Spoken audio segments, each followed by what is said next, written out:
Magandang umaga po sa ating lahat.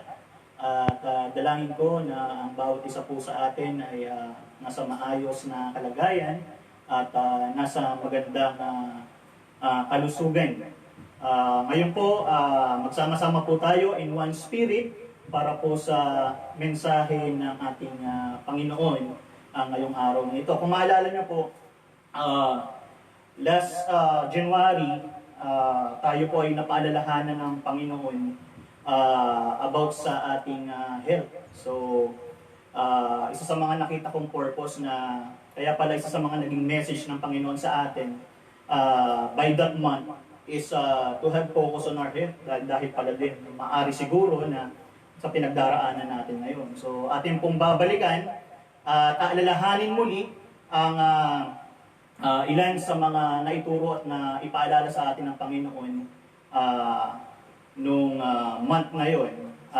Ano ang pwede nating magawa para sa mga ganitong sitwasyon. Ang ating pong magiging mensahe ngayon sa umagang ito ay may pamagat na how to keep yourself healthy.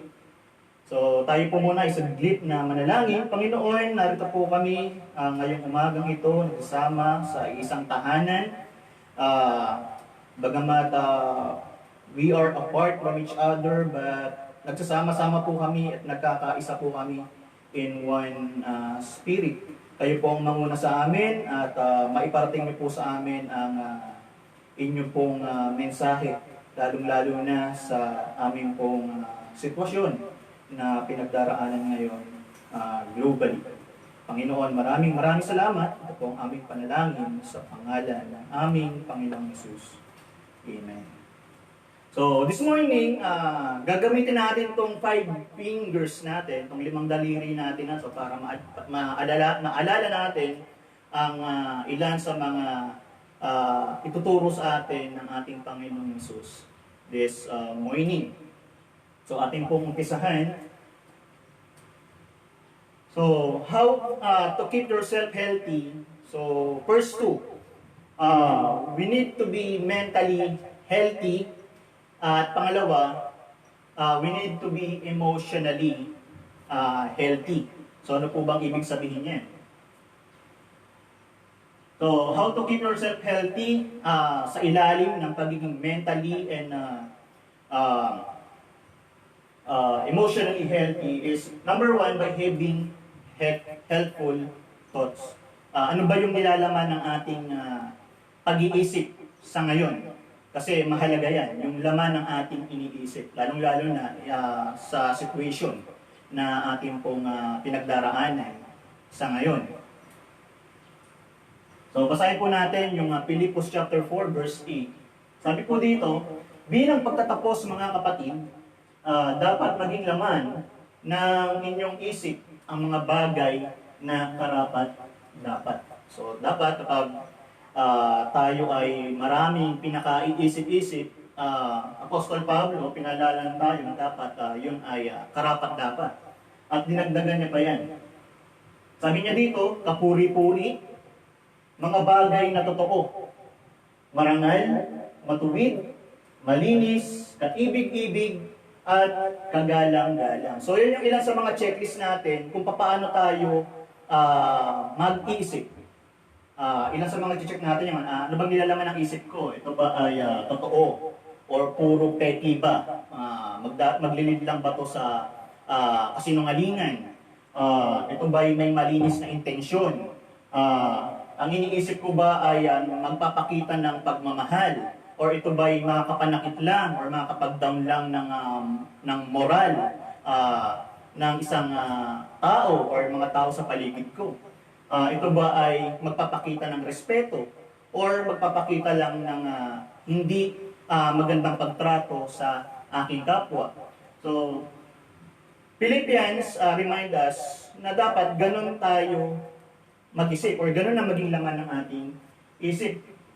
Tandaan po natin na sick thoughts make sick bodies. Kapag masyadong negative ang laman ng ating way of thinking, isa sa mga dahilan kung bakit tayo ay madaling tamaan ng iba't ibang karamdaman is minsan nagsimula sa ating way of thinking. Kasi puro negatibo tayo, masyado tayong maraming inaalala. Bagamat hindi naman natin minamasama, pero yung sobra kang mag-alala, masyado niyang pinapababa ang iyong resistensya. Yung energy mo, dun nauubos sa kakaisip mo, sa kaka-overthink mo. Siyempre, kapag bumaba ang iyong immune system or yung resistensya mo, alam naman natin na ang mga tinatamaan ng mga karamdaman ay yung may mahinang immune system. So hindi lang natin pinag-uusapan dito, physical, kundi siyempre nagsisimula yan sa isipan natin. Kaya iwas po tayo sa mga negative thoughts. So ano lang dapat? Think positive.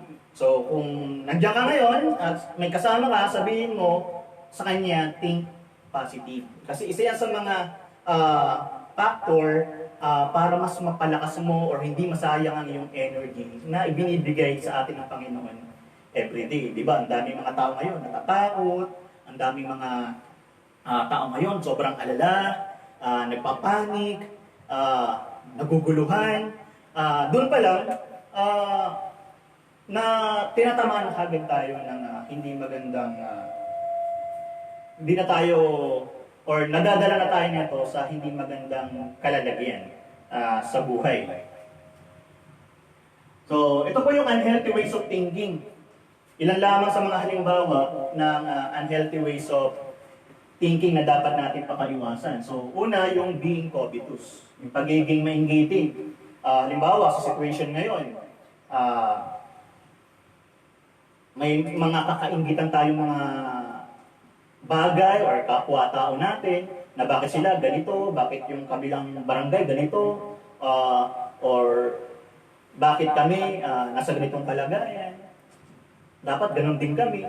O dapat isa rin po yan sa mga itinataboy natin.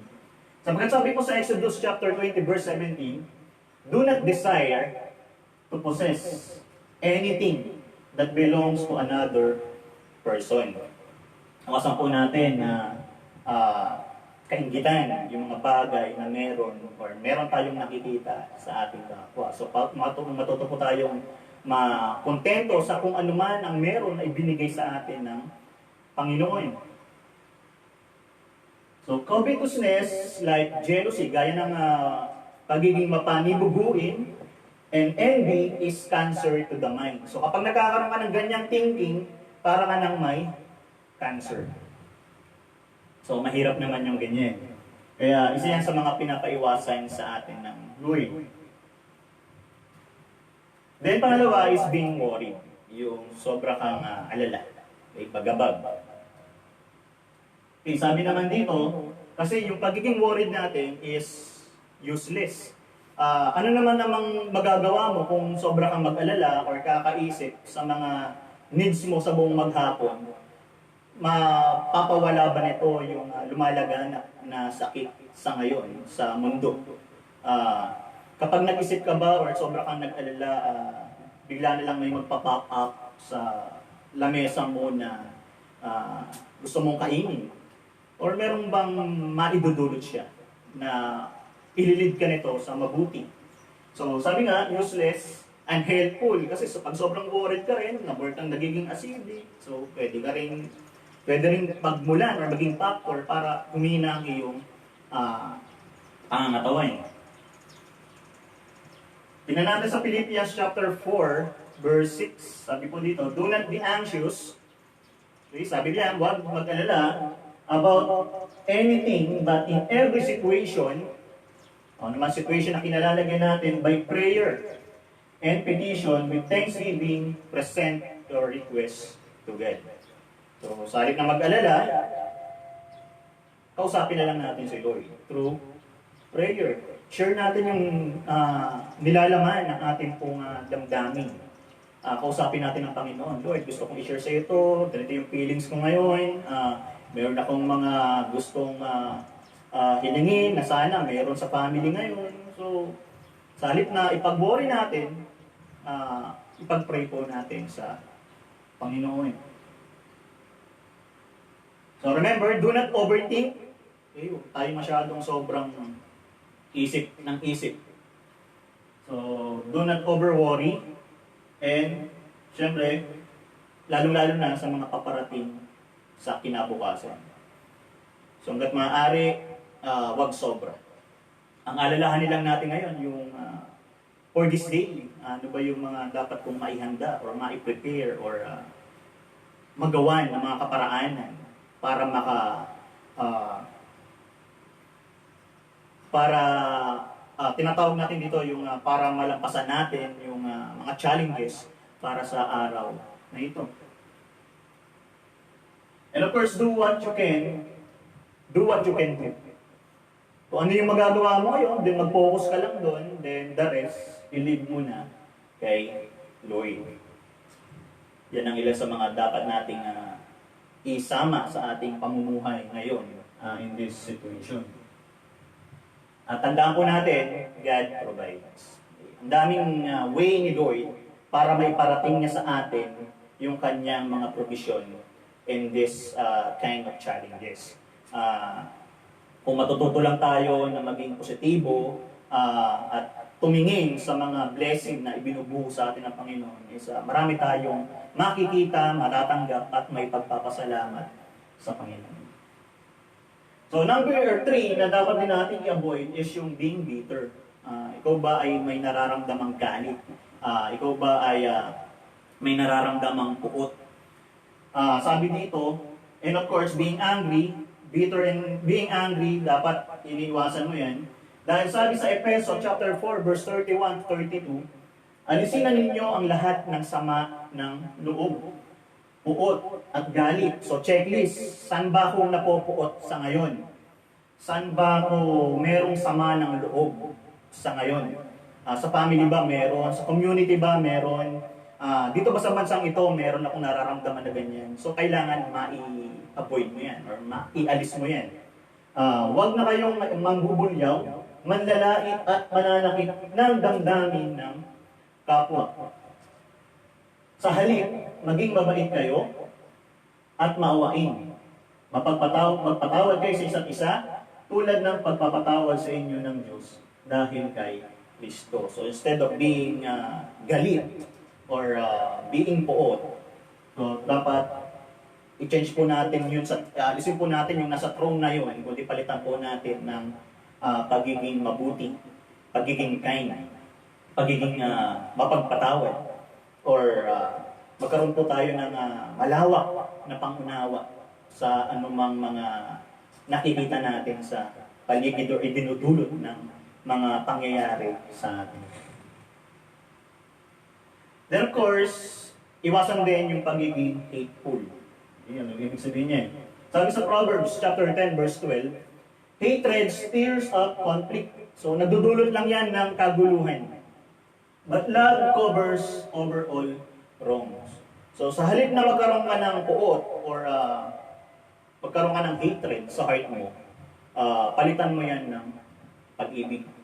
Palitan mo yan ng pagmamahal. Pagmamahal mo sa sarili mo, pagmamahal mo sa mga taong nakapaligid sa iyo, pagmamahal mo sa kapwa-tao. So, mas mainam na yan kaysa sa magkaroon ka ng mga negative thoughts sa iyong buhay. So, 5 po yun na dapat niyong iwasan.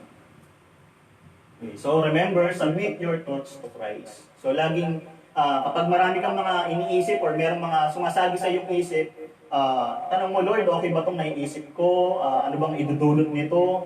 Ano bang magiging outcome nito? Kapag itong iniisip ko ngayon ay pinili kong gawin, i-check po natin, i-submit po natin kay Lord before po natin piliin na i-act or i-apply. So, how to keep yourself healthy? So, nauna na po yung ating mentally and emotionally healthy dapat. Then number 3, okay, sa pangatlong finger po natin is how to keep yourself healthy physically. So, huwag din po natin kalimutan yung ating pangangatawan. Okay, number 2, control your appetites. Siyempre, focus din tayo. Hindi lang naman sa pag-iisip nagsisimula yan. Siyempre, kabit-kabit lahat yan. So, control your appetites. Ibig sabihin, sa iyong mga kinakain. So, ano ba ang madalas mong kainin or ano yung mga dapat mong iwasan na makakapagpasama sa iyong pangangatawan. Dapat alam natin yung mga kabuti sa atin, alam din natin yung makakasama sa atin. Minsan kasi kulang lang talaga tayo sa self-discipline. Minsan talagang if we can cheat, gagawin natin. Yun nga lang, may consequences. After mong makain yun, na gustong-gusto mo, then magsasuffer naman yung body mo after. Sabi sa 1 Corinthians chapter 10 verse 31, so whether you eat or drink or whatever you do it all for the glory of God. Sa kakainin ko ba ma-please or mag-glorify ko ba si Lord? Dito ba sa inumin ko, mabibigyan ko ba siya ng kaluguran? So yun yung mga tinatanong natin. Hindi lang basta tayo kain agad after we pray. So tinatanong din natin sa sarili, God, ikaw nagbigay sa akin ng kalusugan, ikaw nangangalaga sa katawan ko, ito bang ipapasok ko sa aking katawan, itong pagkain na to ay makakabuti ba or makakasama? So ilan po yan sa mga tinatanong sa atin, sa ating sarili as a reflection. So let your diet be God glorifying. Self-control, lalo-lalo yung mga gusto yung kainin pero alam nyo makakasama sa inyo, or mga gusto nyo inumin pero makakasama sa inyo. So kailangan ng matinding disiplina at pagpipigil sa sarili para yung katawan natin hindi na abuso or hindi nagsasuffer. So eat foods that is pleasing to God. So syempre kung meron kang pinagdaraan ng karamdaman, syempre dapat inaalam mo na din, okay, ito hindi na to, ito bihira na lang, or siguro minsanan, basta makakabuti naman din, basta hindi sobra. Check nyo. Lagi nyong bigyan ng pansin ang ikalalakas at kalulusog ng inyong katawan. Okay, strengthen our immune system. Mahalaga po yan, lalong-lalo na ngayon. So, the DOH, lagi tayong nire-remind or ng mga medikolidad na palaksin natin ang ating immune system para tayo ay hindi madaling dapuan ng iba't ibang uri ng sakit. So marami pong paraan to boost our immune system. So mapapahapyawan po natin yung iba dito mamaya. Then of course, syempre mahalaga din na control your addictions.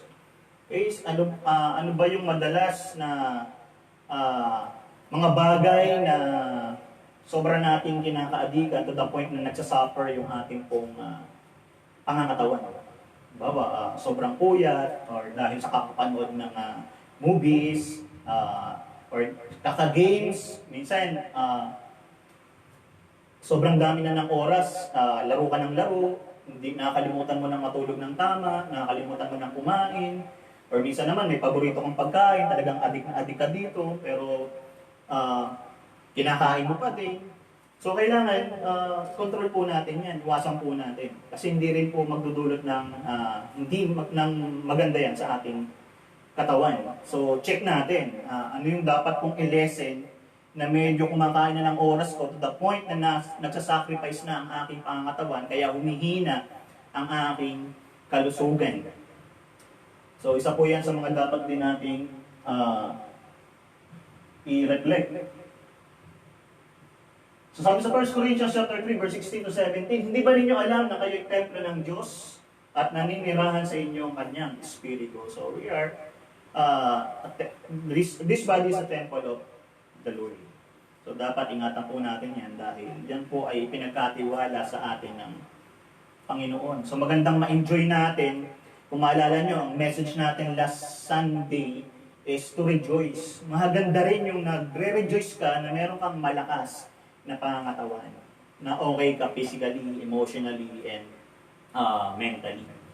So talagang mas mararamdaman mo yung pagiging magalak sa buhay kahit meron tayong mga ganitong challenges.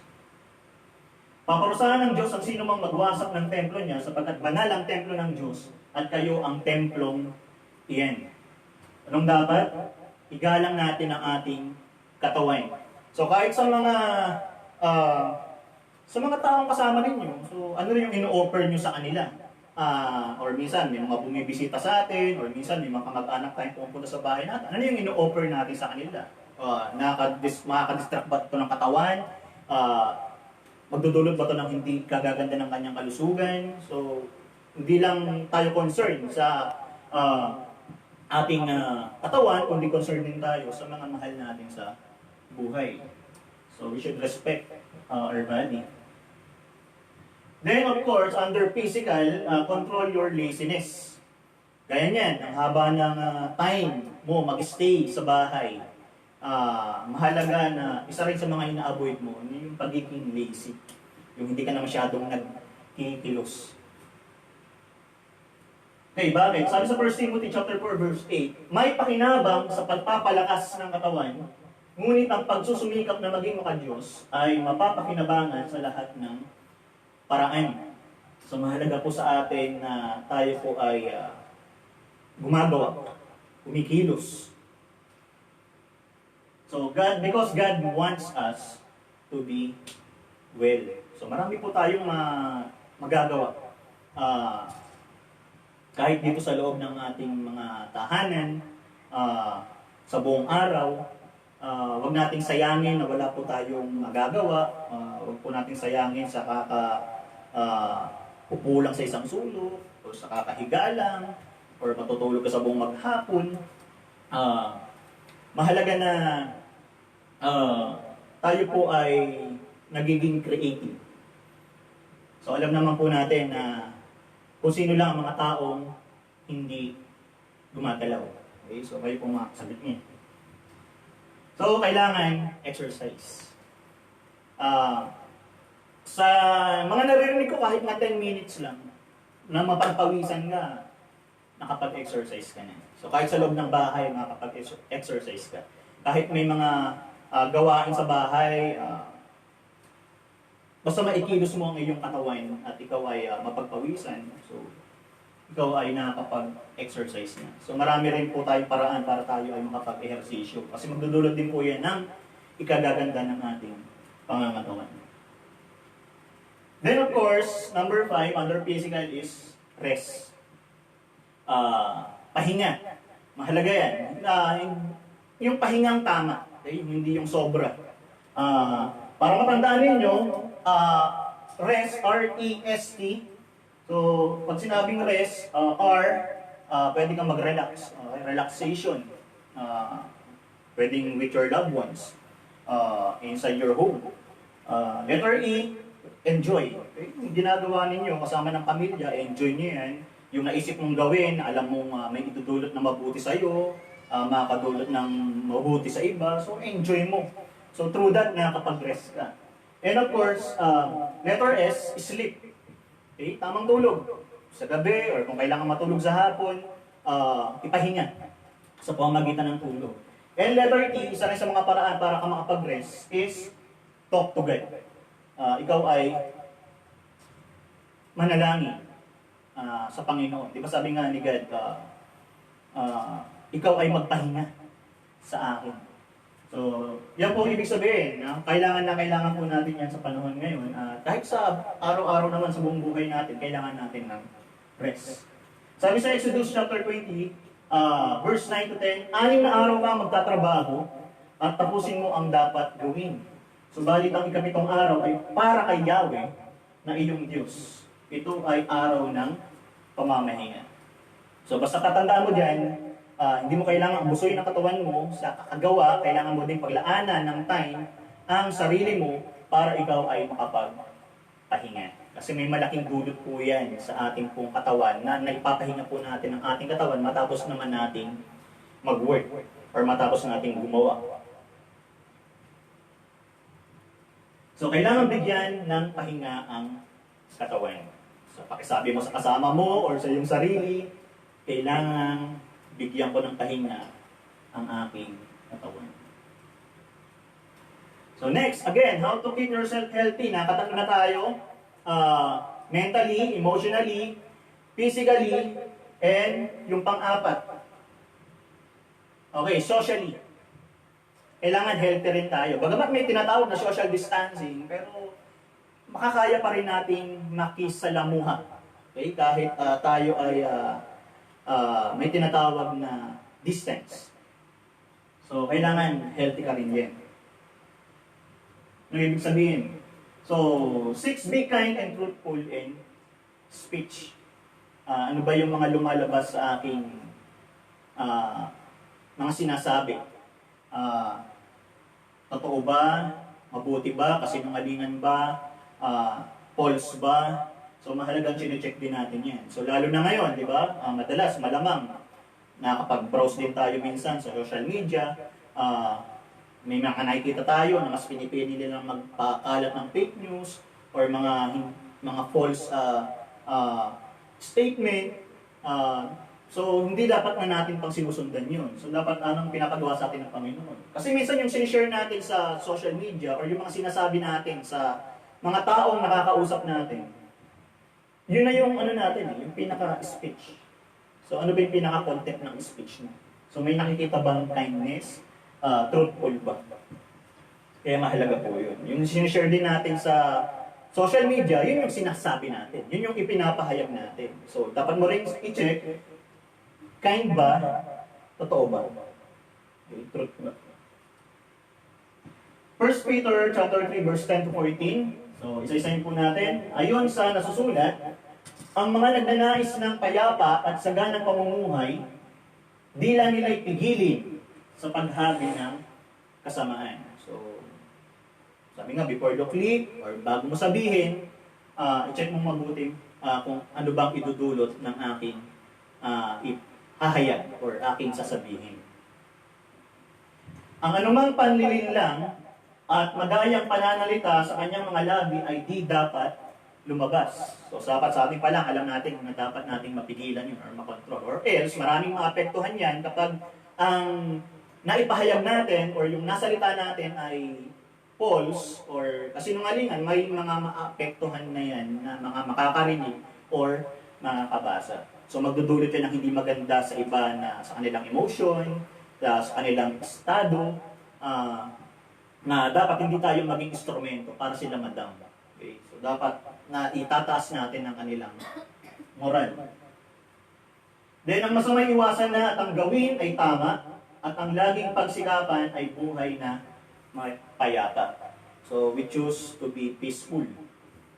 Yung ikatatahimik ng loob kapag tayo ay naringgan na magsalita.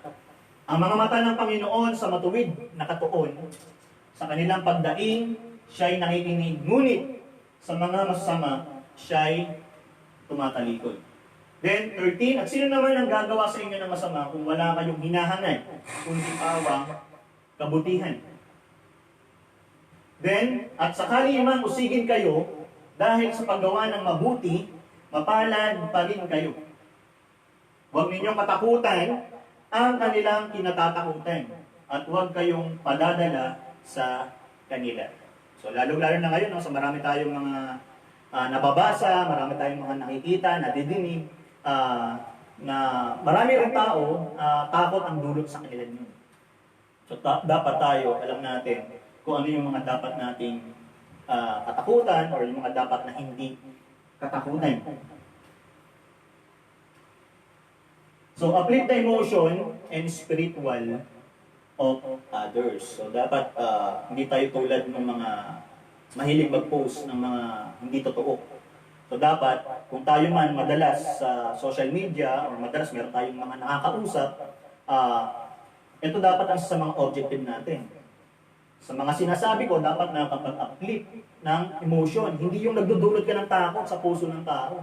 Pinost mo yan, tapos mag-worry lang pala siya kapag nabasa niya yon or narinig niya yon kapag sinabi mo. Or panghinaan lang pala siya ng faith kapag nabasa niya yon. So, pipiliin po natin yung ating mga sasabihin at yung ating mga ipopost. Laging check kagad natin. Meron dapat tayong pagtingin sa mga idudulot or mga maaaring idulot ng ating pong mga sasabihin. Personal man or sa pamamagitan ng teknolohiya. So, next, be peaceful in your ways. So, piliin po natin, dapat sa lahat ng ginagawa natin, laging ang dulot ay kabutihan, kapayapaan, at katahimikan. So, lalo na sa panahon ngayon, alam naman natin, ang dami ng pinoproblema ng bawat isa sa atin, ah, ng bawat pamilya, tapos dadagdagan pa natin sa pamagitan ng ating mga sasalitain, yes, hindi nagiging healthy sa ating pakikisalamuha bilang mga anak ng Diyos or bilang tao. So, stop spreading or sharing stressful news.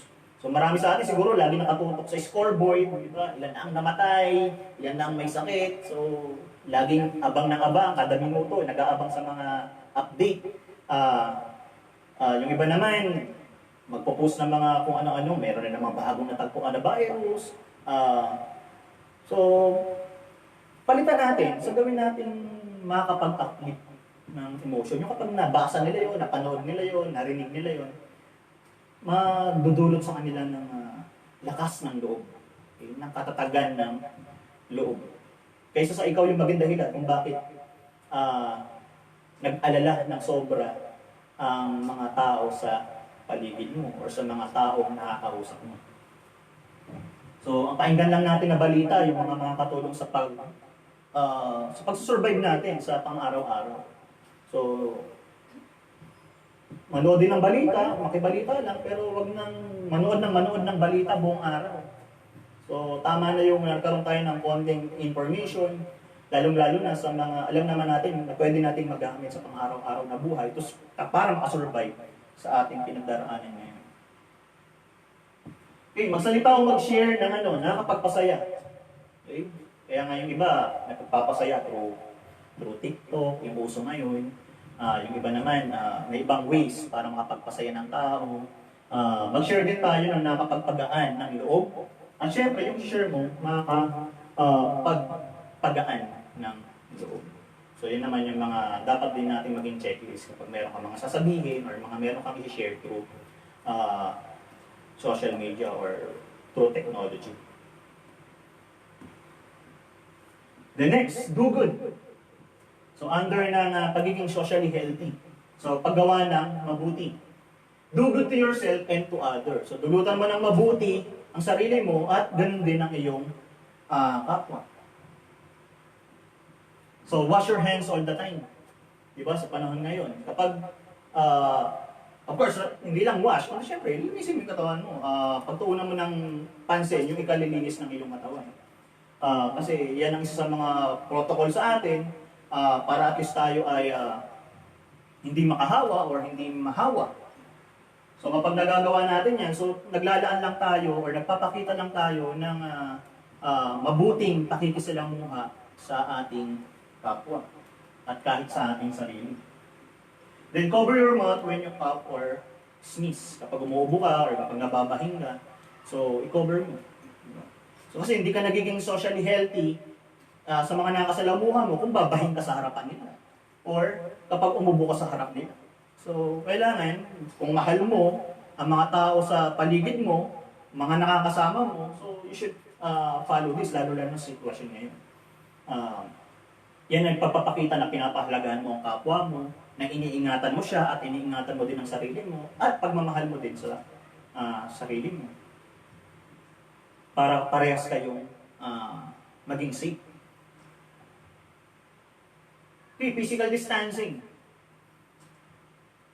Isa rin sa mga dapat din nating mas lalong may apply sa ngayon. Tandaan nyo, lahat ng ito is pagpapakita ng pagpapahalaga mo at pagmamahal mo sa iyong kapwa. And of course, sarili. Then share what you have.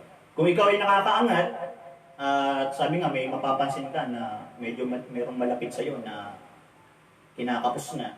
So, that is the opportunity na binibigay sa atin ng Lord na tayo ay makapag-share sa iba. Mahalaga na itong pagkakataon na to ay magamit din natin sa pagtulong natin sa ibang tao. Magamit natin na maging instrumento tayo ng Panginoon. Sabi nga, ang pinaka-assignment natin sa ngayon is yung may makita kang tao na malapit lang sa'yo, hindi mo kailangan lumayo. Maaaring meron dyan na mga malalapit or kapitbahay mo or merong ipakita sa'yo na mga tao na alam mong need ng help.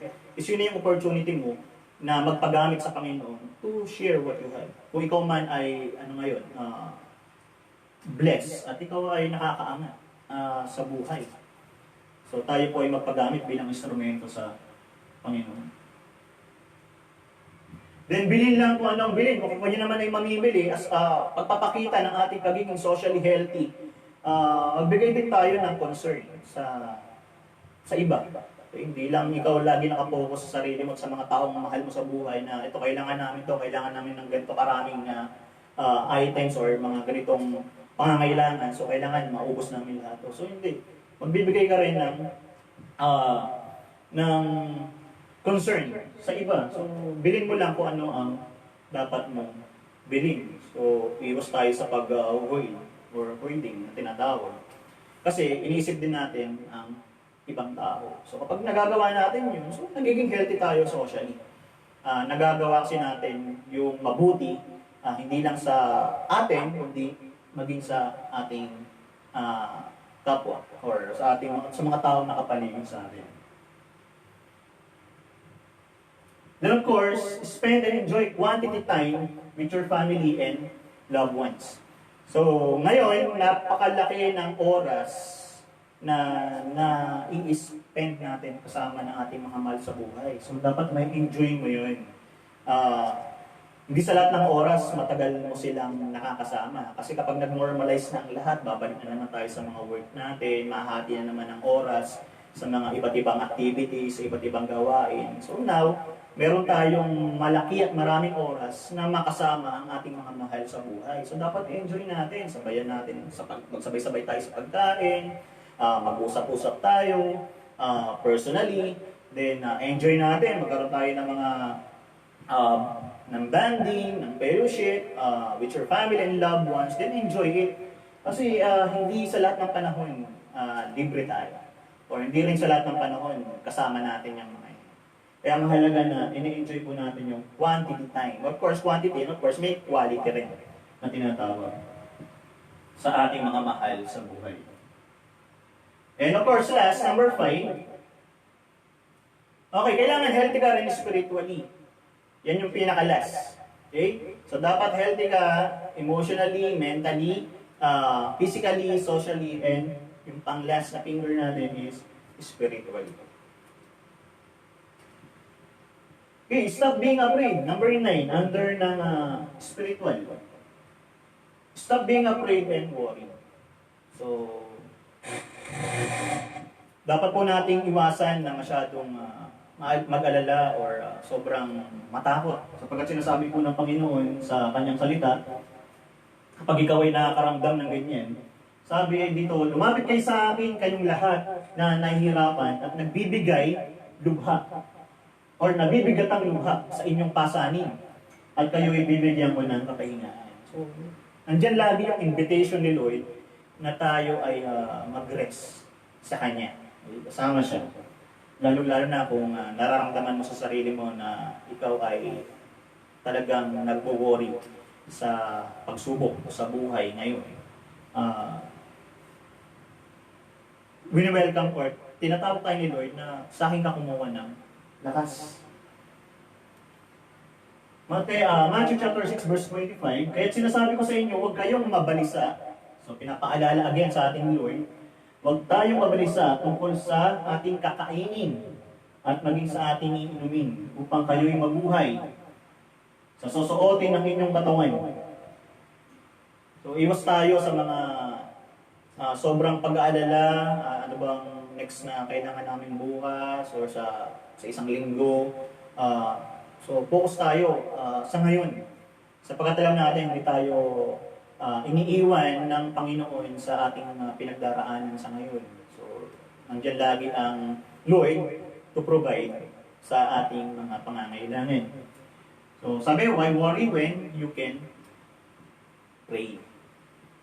So, sabi mag-alala, manalangin, kausapin ng Panginoon. I-share natin yung nararamdaman natin sa Kanya.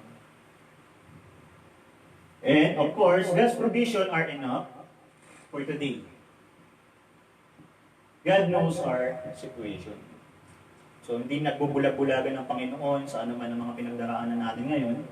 Kundi nandyan lagi ang kanyang provision, ang kanyang mga paglalaan for us to survive day by day. And of course, alam ng Lord yung ating pinagdaraanan sa ngayon. Marami siyang gagamitin ng mga instrument for us para may parating niya sa atin ang ating provision. At dapat po natin pagtiwalaan lamang ang Panginoon. So remember, ang bawat araw ay hawak ng Diyos. Sa Kanya natin ito ipagtiwala. So trust the Lord. Hindi tayo hayaan ng Panginoon na matapos ang lahat ng ito at tayo ay mapapahama. Kundi may magandang plano ang Panginoon kahit sa mga ganitong uri ng situation or ganitong mga uri ng pangyayari. Talagang dapat lang talaga nating matutunan na hindi tayo iniiwan ng Panginoon kahit sa mga ganitong uri ng sitwasyon. Hindi man natin nakikita, hindi man natin nararamdaman, pero ang Panginoon ay gumagawa. Okay? Meron siyang mga ginagawa sa bawat oras at sa bawat araw na ating pong na-experience. Okay, so before we end, so sabi dito, so how to have a healthy life. So again, number 1, by being healthy mentally, then by being healthy emotionally, then number 3, by being healthy physically, number 4, by being healthy socially, and number 5, by being healthy spiritually. So mahalagang healthy ka sa lahat ng aspeto na yan. At kung ikaw ay healthy, so tignan mo rin kung saan ka nagkukulang dyan. Tapos, pagtuunan mo ng pansin yun, patulong tayo sa Panginoon na tayo ay palusugin, palakasin ng Panginoon sa mga ganitong uri ng aspeto ng ating buhay. At kung ikaw naman, ma-check mo sa sarili mo na ikaw ay healthy sa lahat ng yan, mahalaga na magamit mo yan, yung pagiging healthy mo by being healthy to spend time and every moment with God, yourself, and others. So, kung healthy, alam mo sa sarili mo yan, una, pagiging healthy mo, lagi mong gamitin yan sa Panginoon. Pangalawa, sa iyong sarili din, and sa mga taong nakapaligid sa iyo.